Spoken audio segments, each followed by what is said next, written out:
to you from Studio HQ. This is the Sunder Katz. Why Sunder? Because we're going to be talking about something different. In today's episode, in particular, will be Valiant Comics. Why Katz? Because we are the coolest cats in town. And one cool cat with me at the moment is Reno Noir. Welcome. Thank you, sir. Absolutely. You're welcome. And I'm Dodgy in the mix. Brought to you by Comic Crusaders. So Valiant. I mean, absolutely one of my favorites. Yeah, one of my favorites too, especially coming from Australia, they weren't as prominent as say the big two were, and they were very hard to get. But I had the privilege of being able to pick up the Wizard magazine. And within Wizard, I was able to see all these publishers that, I couldn't see, everywhere else. Right. So I was able to see, like Image Comics, Valiant, and Valiant really stood out to me because they were really in your face, like they were showcased everywhere. Yeah. But I love that, man. Like, and the old logo. The old logo. I don't know if you can see this. I've got the Valiant T-shirt. Oh wow, yeah, that's awesome. Yeah.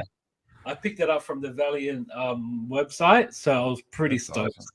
Mine's a Tribe Called Quest. Nice. Represent. There you go. Not bad taste you've got there, Reno. So Valiant was founded by Jim Shooter, who was ousted by Marvel as editor-in-chief back in '89. He went on to do licensed properties like Nintendo. So a lot of Nintendo comics were put forward. If you can get your hands on this one, very valuable now. I picked mine up for like $15. I was absolutely ecstatic to get it at that price. But that's a nice cover. It actually looks like the actual video game cover. Yeah, that's for a second I thought it was. Yeah. Yeah, but you can see the Valiant logo on the top left corner. Right. So it definitely is a nice looking book. And then subsequent years, Bob Layton came over from Marvel, head artist of probably my favorite Iron Man artist. And Barry Windsor Smith. He also came aboard. And they released two books, one of which is Magnus Robot Fighter, #1. Yep. This was the first of the new comic line, or it's like, I guess like superhero title. Gold Key property, Shooter was able to pick up the licensing for Gold Key. After Magnus was Solar Man of the Atom. Nice. Good choice. Good taste, Reno. And then sadly Solar too. Yeah, Solar was cool too. Yeah, Solar was really nice. Especially, you can't go wrong with BWS art, man. Like, his art, Barry Windsor Smith, is amazing. And then, sadly, the comic book implosion in the mid-90s led to a being the purchasing Valiant. So Valiant went under the Acclaim header. I mean, it was all kind of sad from there, but they only had one shining light, and that was this book here, Quantum and Woody, which was heavily influenced by White Man Can't Jump movie series. That's where obviously the premise is. It's kind of got like the younger rash Woody and his superhero highly strong Quantum, and they're a really good pairing. If you guys haven't read any of their current books, do yourself a favor. There are a lot of laughs. The current series is great. I've been reading it since like the 2012 sort of stuff, but they've got one going on right now that's great. Yeah, I love some of the referencing they have there as well, like the consoles, like the consoles from the 90s that were roughly around the time that this book was brought out. Right. I don't know. I just thought that was a pretty cool touch. Yeah, absolutely. Yeah. So as I said, it wasn't all doom and gloom. And then this man we can thank. Wouldn't you say, Reno? We can really thank Dinesh. Yes, Dinesh.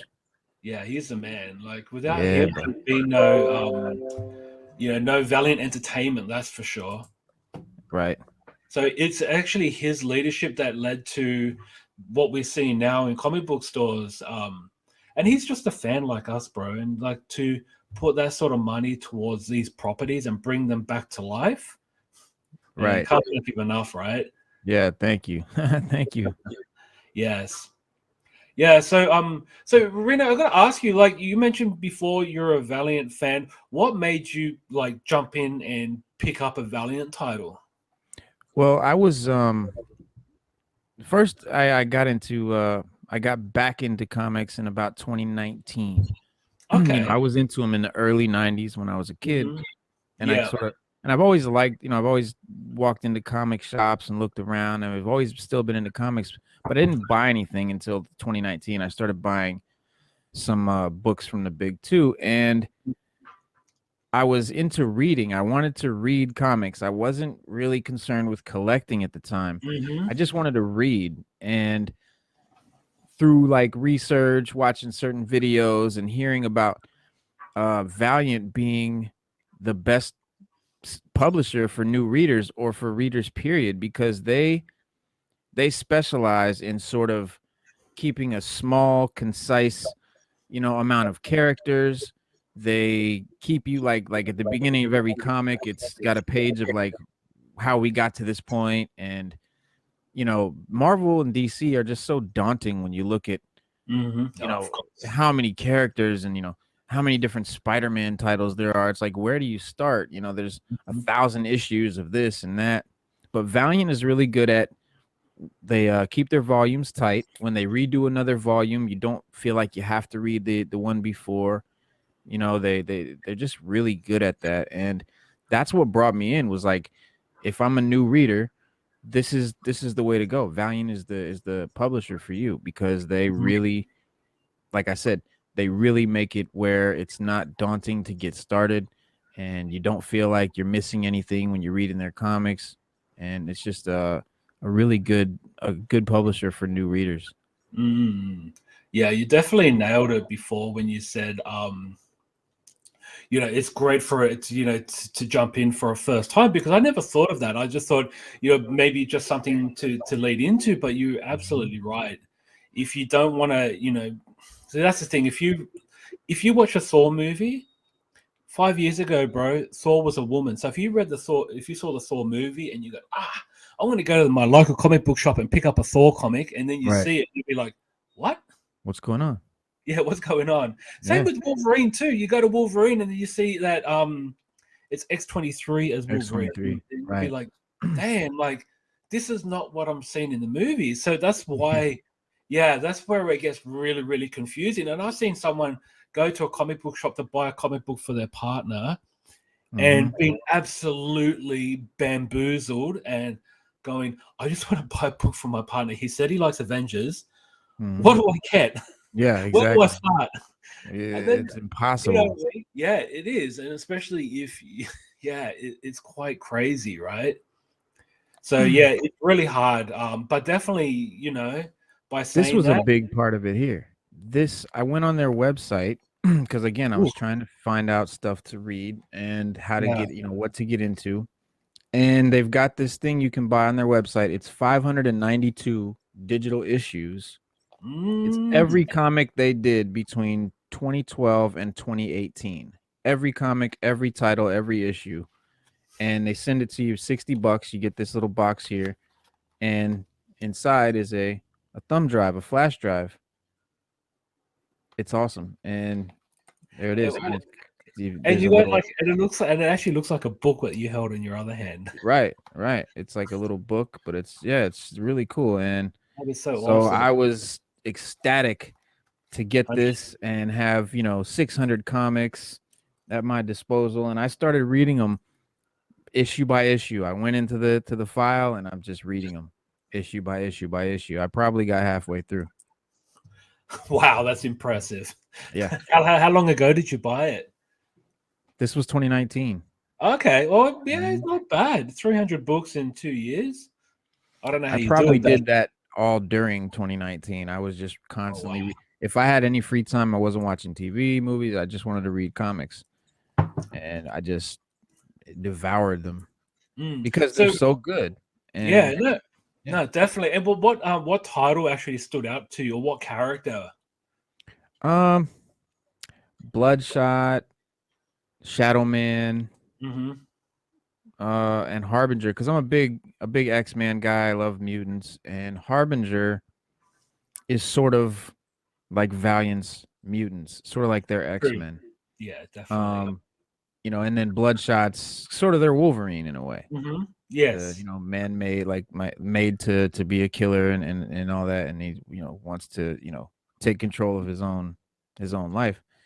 Mm-hmm. And so yeah, I got into those two, and this one here, Harbinger, issue number 4. I was actually reading like I said, I was into it for reading. I was not into it to collect. So I bought this, and I've got a bookshelf about that wide of just trade paperbacks. And Harbinger was one of the trade paperbacks that I bought. And on issue 4, right here in this panel, Pete Stanchek, he says, I'm reading it, and it's only right that I was born to use mics, and the stuff that I write is even tougher than dice. I'm taking rappers to a new plateau through rap slow. My rhyming is a vitamin hell without a capsule. And I'm like, wait a minute. That's Nas. That's Nas from Illmatic. And he spits the rhyme like verbatim to the girl Livewire that he's trying to holler at, and she's just like, shut up. And he's like, you don't like the Nas? And she's like, stop being a punk. But that is what gave me the idea to start my YouTube channel, Sixth Element of Hip Hop, because I knew that comics were always a part of hip hop. They were always into hip hop, but reading this Valiant comic, I realized now hip hop is in comics. It was always comics and hip hop, but now hip hop is in comics because the writers and the artists from the 90s and stuff that were fans of hip hop then, now they're grown up and they're the ones writing and drawing the comics and creating the comics. So they're hip hop fans. This is the first time in history that hip hop fans have been adults. Yeah, true. That's so true. You know what I mean? I thought about that one day, and I'm like, wow, because like back in the day, you were kids, everybody was young, and then now we're grown up and we're still gonna be hip hop fans just because we grew up. Nothing changes.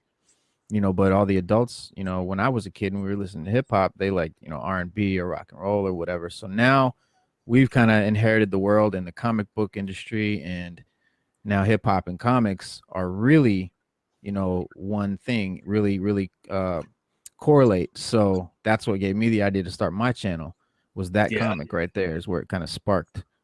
Damn. No, that's so good. I mean, you're right, because I found that hip hop were probably like something that you really wouldn't be associated with in the 90s, just the reputation and what people thought about it and whatnot. But I think now, because Nas is a legend, right, almost where you treat Mick Jagger or the Beatles, right, and so forth. So why not? Absolutely. Yeah. So I picked this up at a bookstore, and this was actually shrink wrapped.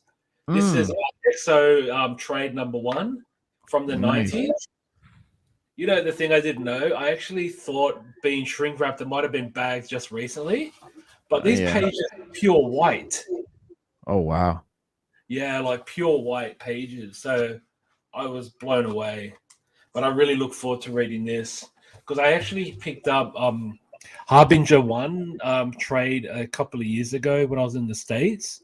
But that number 1 we're going to be talking about soon, because that was probably the marquee book. Nice. This was a great, This is a Ninjak from 1994, I think, and white pages, crispy. Damn. Is that a trade? No, this is a floppy. Oh, okay, it's a floppy. Wow. Yeah. And I mean, just Valiant they had an interesting color style. I don't know, something about the colors and the way I that totally the agree. comic, I love you know it. what I mean? Yeah. It was something unique. They were different in that respect. Their coloring was definitely unique. Yeah. And it kind of was all that way. Yeah, until they got to about the Acclaim days, and they kind of done the same inking that the Big Two were doing, where it got a little bit I don't know, it just didn't have the same effect. Yeah. Typical, right? Of but course. still in a good way. I mean, I still love. In fact, I don't know. It was cool and unique and different, but I'm actually a more of a fan of the recent Valiant stuff. You know, I feel like they got better. I mean, Oh, for sure. There's but no it was doubt. definitely cool in the beginning. It was something different. Yeah.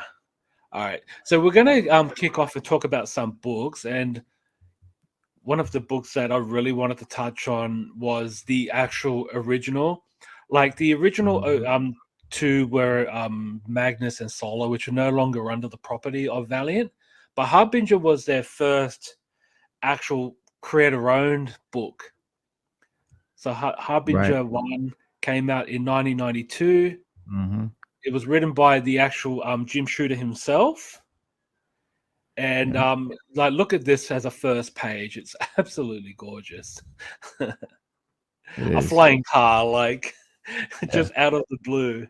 And these characters are not even introduced yet. So this is how we are introduced to them. They're running away from the feds. Has that Runaways feel to it. Just a bunch of teenagers just outrunning the law. But the law is kind of not going to be protecting them, going to be to hurt them. There's something sinister in the Harbinger Academy that they're running away from. Right. Yeah. And I mean, was there a Valiant before this 92 run? There was I'm sorry, a Harbinger, not a Valiant, a Harbinger. No, this was the first. This was the very, very first. Yes. Right. So this was the very first book. I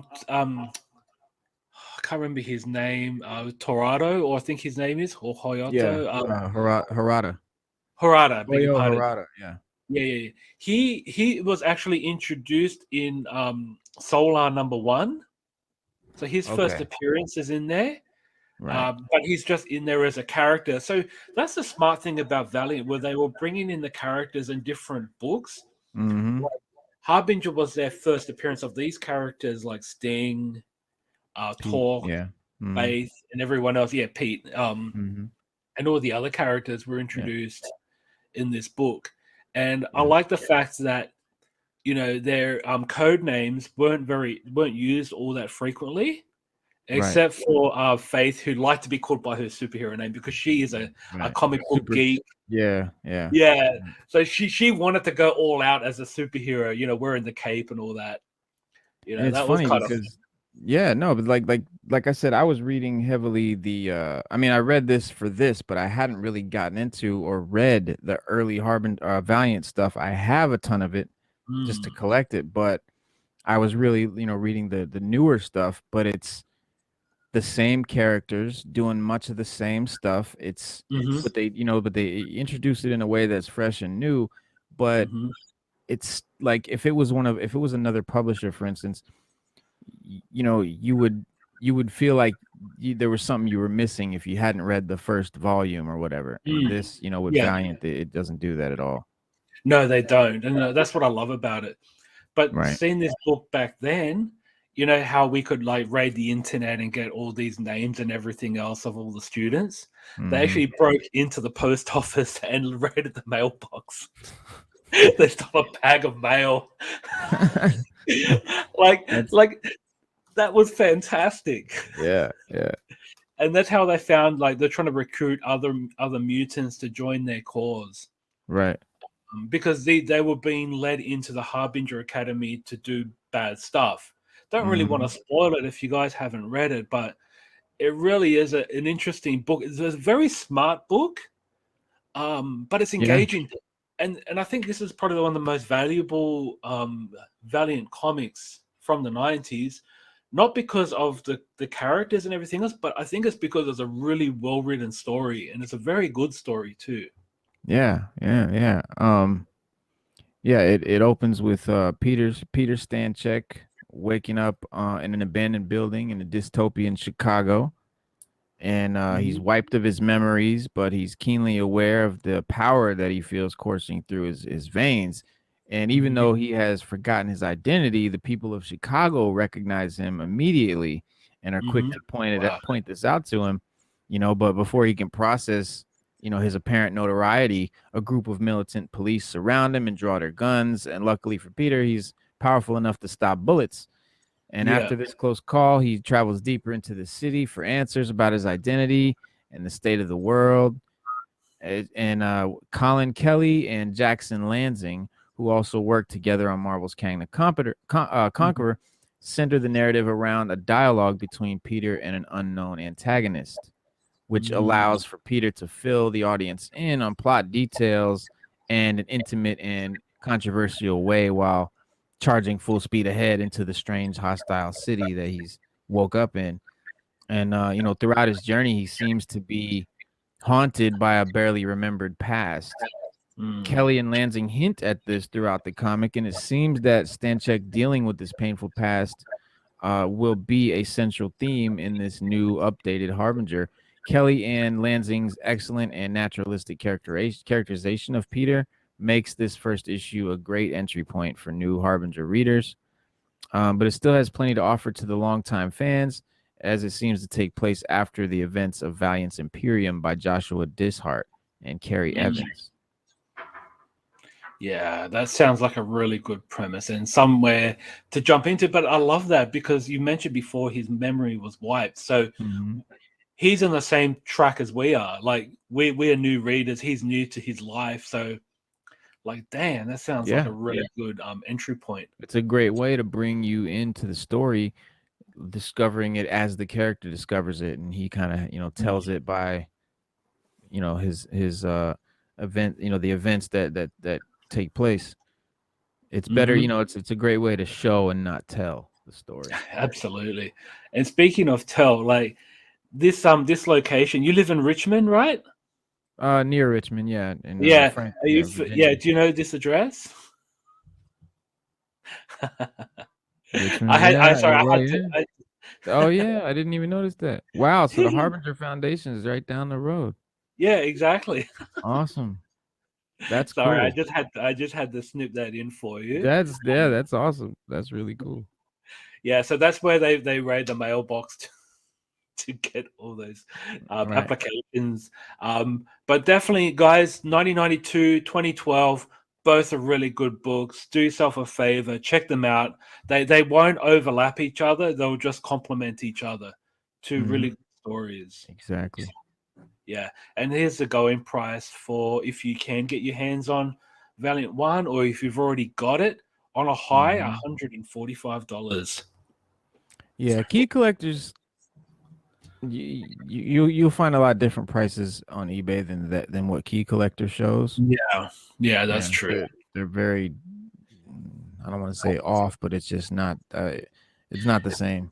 Yeah, speculators do really alter the price, right? Yeah. So with anything with collectibles, it's like it's the value is what someone will pay for it, not true. There's nothing else that regulates the value except what people will pay for it. That's how you know what it's worth. What did the last person pay? That's how exactly. So okay, Ninjak, so Ninjak, obviously would consider him Valiant's Batman. Yeah.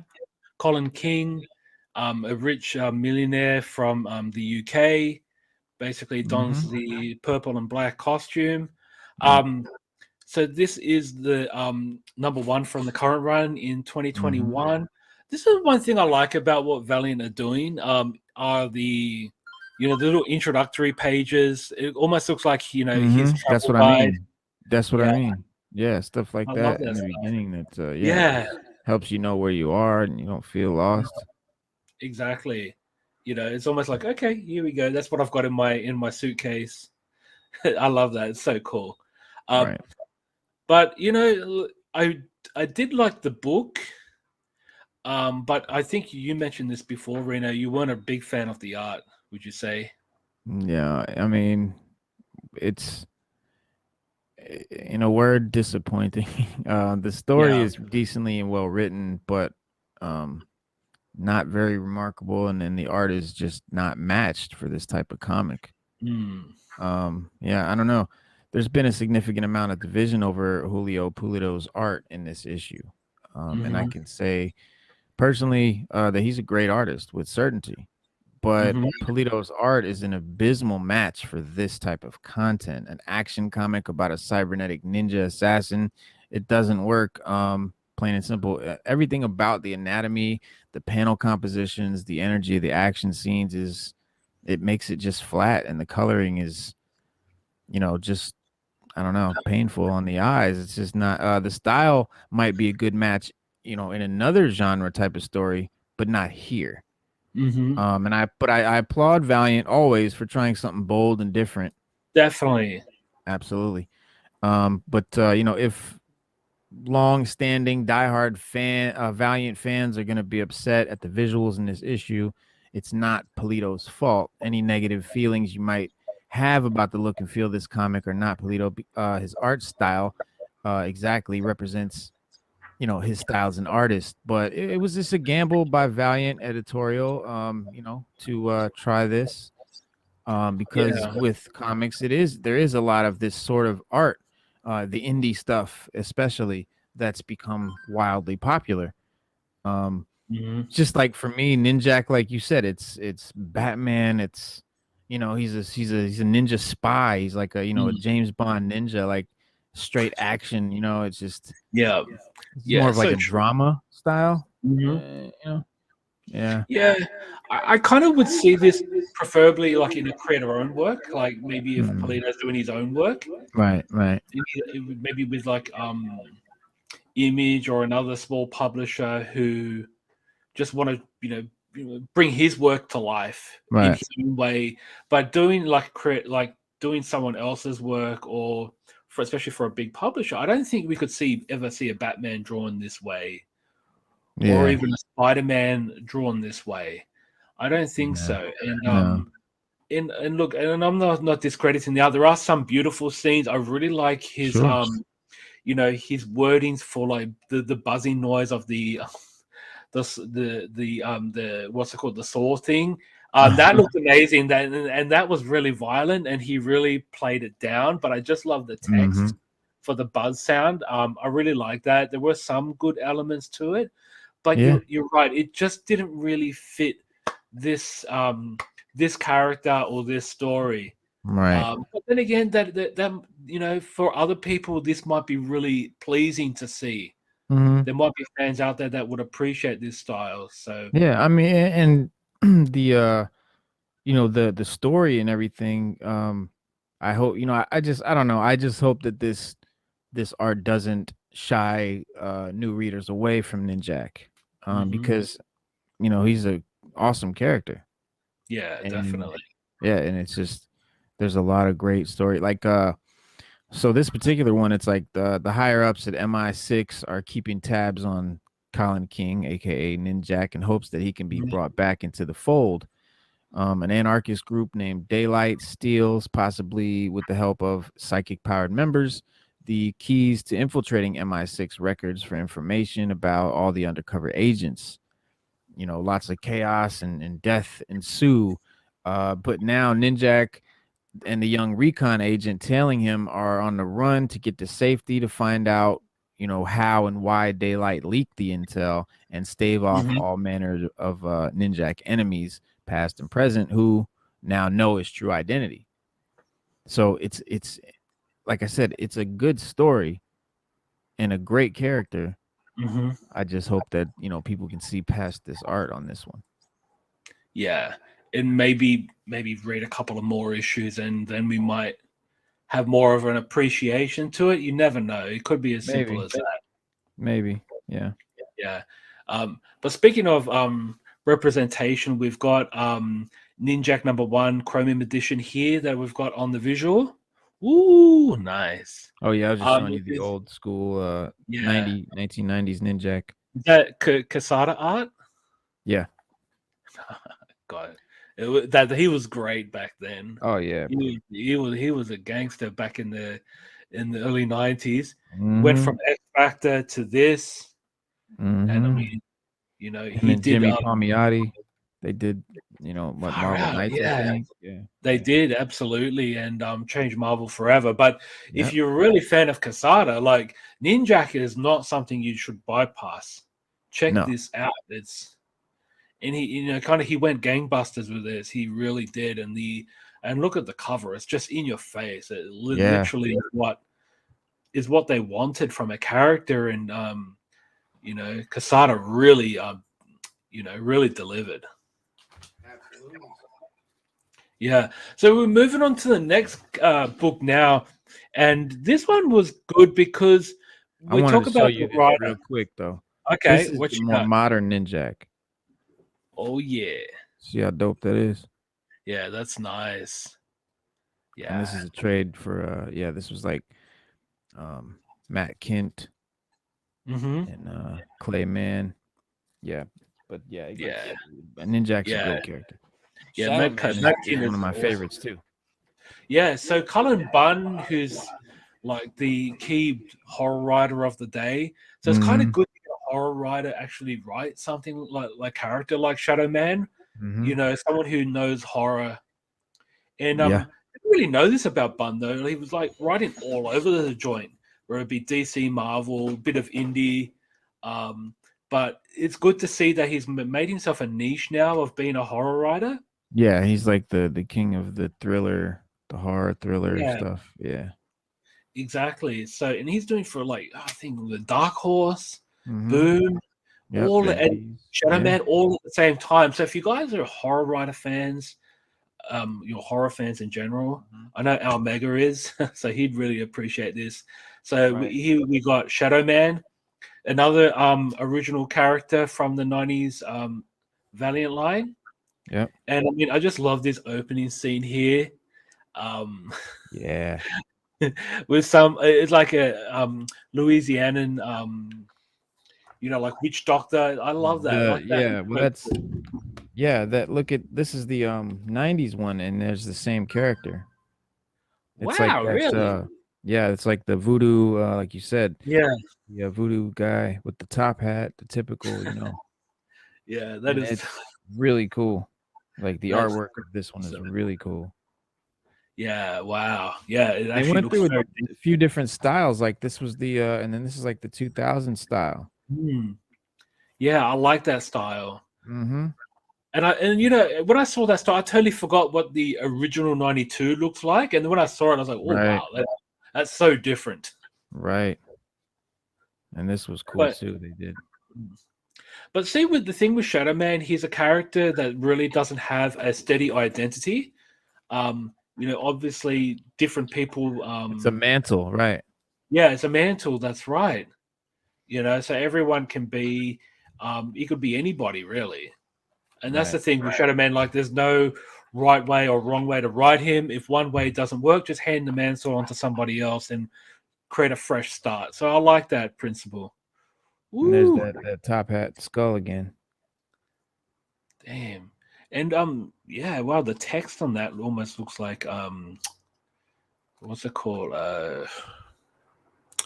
Sandman type of writing. This is number it does. The whole this is number 1. There's the top hat guy again. Yeah. That looks like the video game inspired one. It and like you said though, it does have a Sandman kind of feel. This volume did. Yeah, definitely. Like, very ethereal kind of like, look at that Sandman all day. Wow. Damn, that's sexy. Yeah, Shadow Man's gone through a few different styles and eras. Like you said, it's a different mantle, but this is Jack Boniface. Yeah, Jack Boniface. And the villain that we see in this book was actually very, very, very intriguing. I really enjoyed this. It looks like a drug user who's sort of been possessed, and he's wanting to ask people if they want to hit. And when he opens his mouth, got all these pills falling out. Right. I thought that was very, very intriguing and different.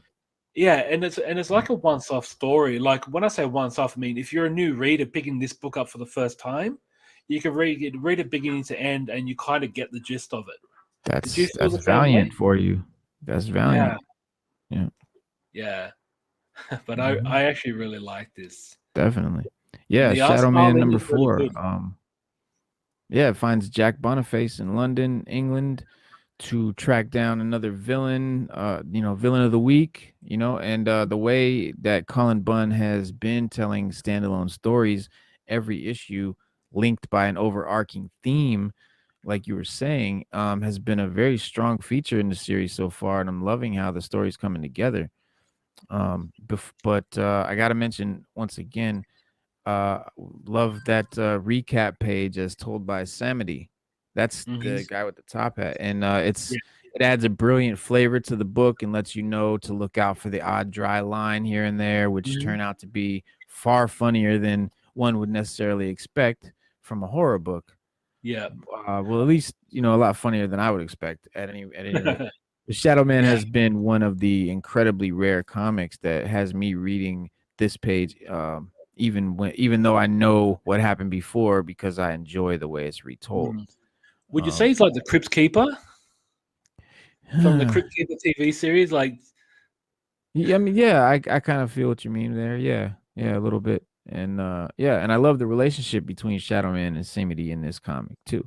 It's definitely one of the highlights for me of every issue. And like I said, written by Bunn, the art by John Davis Hunt, and colors by Jordi Belair, is by far and wide the best thing Valiant has published in a while. And it's also among the very best of comics that are coming out right now. For my money, and even though I'm got the review copy, I'm still buying this. I still buy them. Shadow Man tops everything being published right now. The only asterisk is Scout Comics by the Horns, which is also incredible, but don't want to talk about another publisher. But it's hard for me to overstate how much I love this book, and even harder to stay away from how much too much hyperbolic wording. But the combination of Davis Hunt and Belair balance Bunn's writing with a beautifully vibrant and often grotesque imagery. That the art isn't of the photorealistic type like they have done in some iterations, but I wouldn't change that at all. And I this is how I see Shadow Man now, and I hope we continue to see this creative team together on the character long after this story is concluded. It's simply amazing in every way. I love this one. There's not much else to say. It's just great. Yeah, and here we see the first appearance of Jack Boniface, X-Men Man 4 back in 1990. And like you said, they do that. They mix characters in other. So, like you said, there'll be Shadow Man will be an Exo, and Exo will be a Ninjak. It's like their whole universe is really one universe. Like, some of the other publishers that they have their universe that's sort of, it's all connected in a way, but you still have these guys in this book don't know what's going on with these guys in this book at the time. It's really not related at all. But I've literally read a Valiant title, like a Bloodshot and a Harbinger, and issue for issue, this one is talking about what's going on from their point of view, and this comic's talking about the same thing that's going on from Bloodshot's point of view. So it's like you're reading the same story in both comics from the different characters' point of view. Just I never see that anywhere else. True. Yeah, and a lot of times the editorial get confused as to what characters put in where, which gets really frustrating because you might say, huh? How can he be here when he should be over there, sort of thing. Right. Having the character in two different stories. Or doing completely different stuff. Yeah, like Yeah. Or being in two different countries at the same time. Right. Wearing different costumes or something. Like, it's just with Valiant, they really are in the same universe. That's a cool feature, I think. Yeah, 100%. And I wanted to kick it off with probably the most popular character, probably due to the movie that was released. Did you like the movie? I did. I thought it was actually really close to the comic too. Like, yeah, same. Yeah, I was surprised. Comic movies often are very far from what's in the comic, but Bloodshot was pretty much right there. I mean, it was, of course, it's a movie; it's a little different, but for the most part, it was right there. Vin Diesel killed it, and there's minor tweaks here and there, stuff. I really, I guess you say I'm is like a purist. I really want the characters to look just like they do in the comic. Same, yeah, I like that too. Yeah. Yeah, but I felt I did like the fact that we had some pretty cool villains that were fighting towards the end. I thought that was, and the movie was loaded with action. Like, oh yeah, nonstop. Yeah. I guess the only thing is, I just wish that he remained the white skin throughout the entire run of the movie. Yeah. That I guess that could be expensive, but then again, they got the big actor. Yeah. Like they did with Judge Dredd, Mr. Stallone taking the helmet off, which was a no go. But but I don't think the reboot of Judge Dredd was phenomenal because he didn't take it off. Exactly. And it's like Wolverine, Hugh Jackman never wearing the costume. That killed me. And the fact that he's tall and slender, and Wolverine's supposed to be short and stocky, it's stuff like that. But Vin Diesel really captured Bloodshot. But I don't know, maybe he didn't want to be painted white the whole time. Sometimes the actor gets to say stuff like that. So unfortunately, but I mean, we did get to see him white for a bit, so can't complain about that. But but I mean, I was really glad to see a Valiant character being brought to life on the big screen. Absolutely, and for me, like other movie, did you see though? They've got one with like Ninjak and yes, of course. I totally forgot about that. It's like a B movie versus the Valiant universe. Yeah, it's like a low budget. Yeah. I wish they would get a big budget film. That's what I want to see. Valiant, big budget.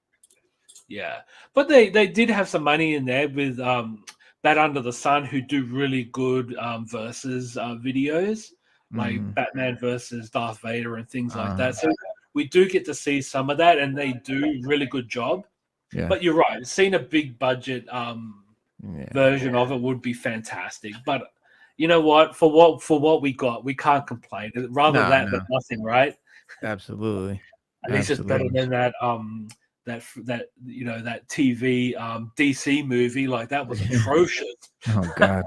Yeah. But at least that's a million times better. So we can't complain about that. True. So here we've got number 10. Bro. What's his name? God, the artist. Bloody hell. Brett Booth. Booth, right? Yeah. Oh, his art is like very much 90s, right? So here we see the classification. So this is what we kind of got the gist of with Ninjak. So we see, the first page, got the credits there in the corner, but just looks like him just opened up a manila folder. Right, yeah. That's awesome. But the art in this is like, was fantastic. Yeah, because it's Brett Booth and Pedro Andrea. Although Booth's name comes ahead of Andrea's in the credits, he's only actually credited with a handful of pages in the comic. The reason I say that is because Andrea's work is really good. It adds a visual flair to the book. Style flows from the previous issue, which gives the entire series a sense of visual continuity, despite having a plethora of talented artists among the 10 issues so far. And he bolsters a solid story with layouts and copious use of blank space during the action. The sequential art in the book has some spectacular moments amidst, the story that slides between pretty good and good with ease. Yeah, true. Because no, go ahead. Sorry. Oh, no, I was just going to say, Booth was really involved in the first few issues, and I think he might just have done some action sequences which they've incorporated into the book. But you're right; it's a very smooth book, and I do like the fact, just like other characters that you see, because he's a high-powered character, and he's coming across people who are powered either in the mind or with the Benjamins. You know what I mean? Like he's powered by those sorts of people, and you see that in the movie as well. He's teaming up with a kid who's a genius, and he's surrounded by those types of people, which makes the story. Think about, I'm talking about a big two publisher, but with Punisher and Micro was the guy behind the keyboard while Punisher is out on the field. I love that dynamic because that was a way of a weakness blending with the strength. We get that in like this book Blade as and well. Whistler. Yes, exactly. Yeah. Absolutely. Batman and Alfred in a way, Spot on. So that's what I love. I love that element, and him being able to complement these people, but at the same time, the street savvy, like this gentleman here, he's like all about money, and he's a smooth operator. And you could tell that Bloodshot isn't really that trusting of this guy because he just talks the talk. But it just it makes it more fun, right? And I'm glad you mentioned Punisher because Bloodshot is like a cross between Punisher and Wolverine to me. Absolutely. That's what I forgot when I said better dynamic. Yeah, no, that's true. That's an absolute correct way to describe him. Yeah, and number 10 is a return to the previous, the series' previous energy and flow. It's another arc that should allow new readers to hop into the series with ease. And what isn't captured in the recap, you can figure out from the exposition and the dialogue. A good return to form after the last issue, which is always good news for any jumping on point. And Valiant always nails that. Otherwise, though, the series has been a breath of excitement born from the action movie pace of the comic, which is very, very good. And this issue introduces comic fans to characters that we've seen in the 2020 movie, with Wilfred Wiggins making, his on-page debut. And I can't help but read his lines in the Lamore and Morris voice, and something that Seeley captures really well. Wiggins adds a level of levity to the comic that has been missing.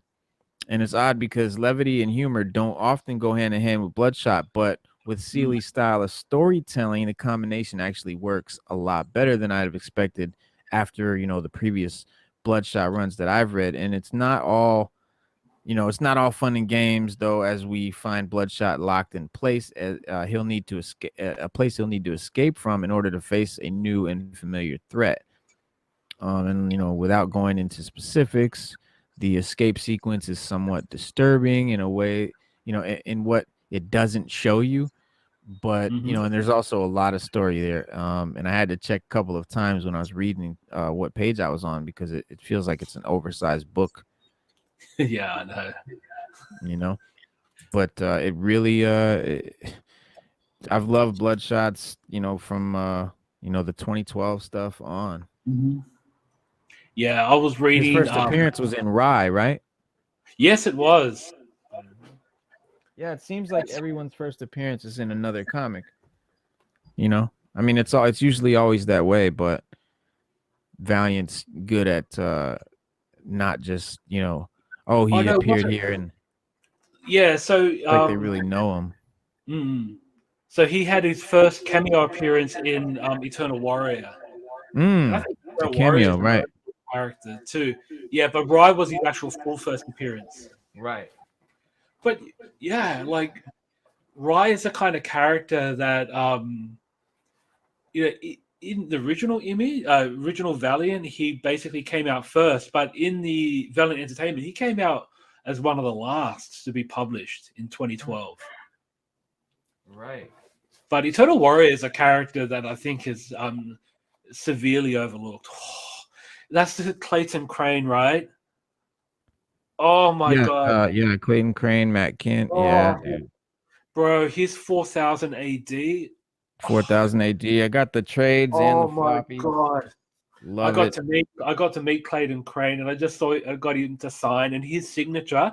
Seriously, he treated like it was artwork. Yeah. Oh my god! He does. And but he's my all-time favorite artist, man. Like, really? Wow. Yeah, he's good. For 4000 AD, bro. I was like, like every panel was like a masterpiece. Absolutely. That's what I love about the Rye. His Rye. Yeah, dude, the artwork in this Rye is so great. The covers, anyway. Yeah, just stunning.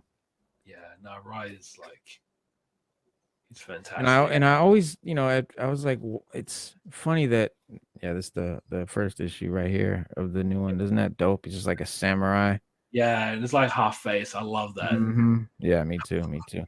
Yeah. Yeah, I remember when I first saw it, I was like, okay, Bloodshot, he's got the white with the red dot on his chest. This guy's white with the red dot on his forehead.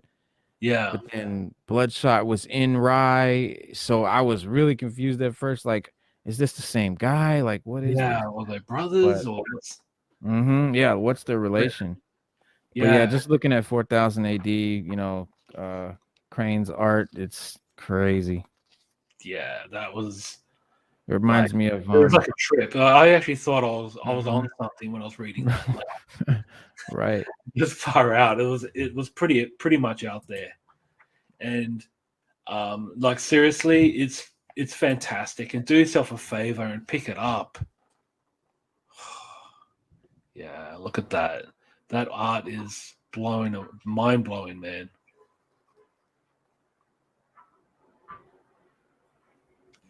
Yeah. So, guys, if you're in your local comic book shop, Valiant is not a book to overlook.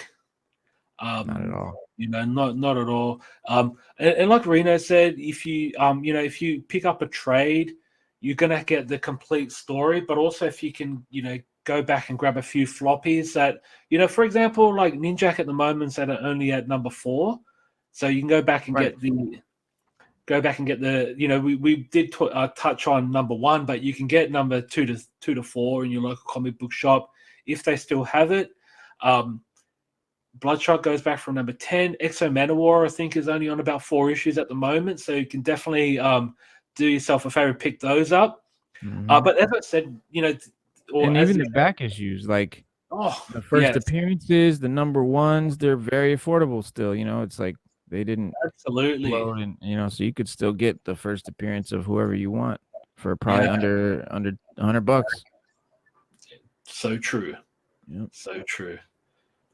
Ah, man, this has been so much fun talking Valiant.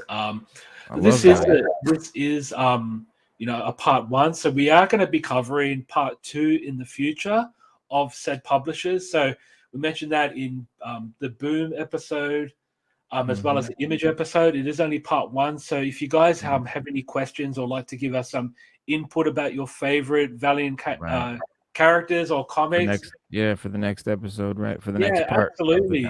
Yeah, sure. But definitely just ask questions, and we're happy to get some insight, and you know, just talk to us. We're happy to, you know, to reach out. You can reach us on Twitter. Yeah, absolutely. Yeah, for sure. Well, thank you so much, everyone, for joining us. And just remember, Sunder, Katz. Yo! All right, see you guys. Yo, peace.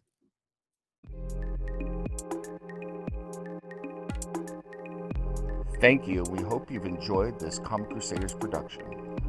For real-time news on all things pop culture, please feel free to follow us on social media. For articles, original content, merchandise, and more, please go to www.comiccrusaders.com. Also follow along with all of the websites in the Comic Crusaders family. As always, if you like this content, please click like and subscribe to the Comic Crusaders YouTube channel.